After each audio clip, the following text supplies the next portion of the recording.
What's up, y'all? This is John Helm of Helm, Woodshop, and Smithy, back with another knife making video.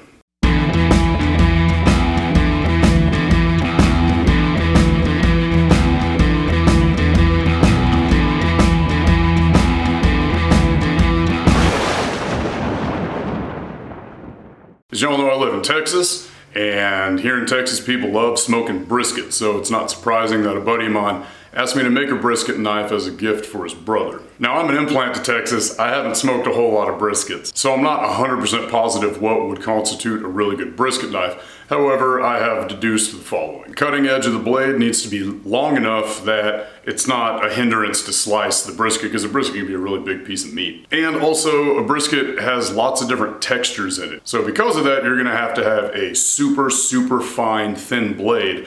Otherwise, you're going to have to do a bunch of sawing. It's going to be difficult to keep the pieces nice and neat as you slice them. So I'm going to bring this thing down to an almost zero edge. It's going to have a super thin spine. Basically going to be a foot-long straight razor with a super comfy and easy to grip handle, because your hand is obviously going to get soaked in all the delicious juices that leak out of a brisket when you slice into it. But enough talking, let's get to work.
And here it is, y'all. This handle turned out absolutely gorgeous.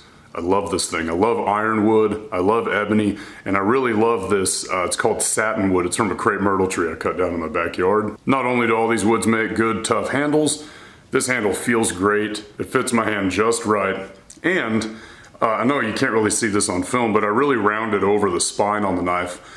Typically, I just chamfer the edges and smooth it out so it doesn't feel sharp, but having it fully rounded really makes it comfortable if you want to put your thumb on it. But the thing about which I am the happiest is the bevel grind on this. If you've watched any of my other videos, you probably see that I hand sand just about everything that I make. And I do that because it doesn't look that great off of the grinder.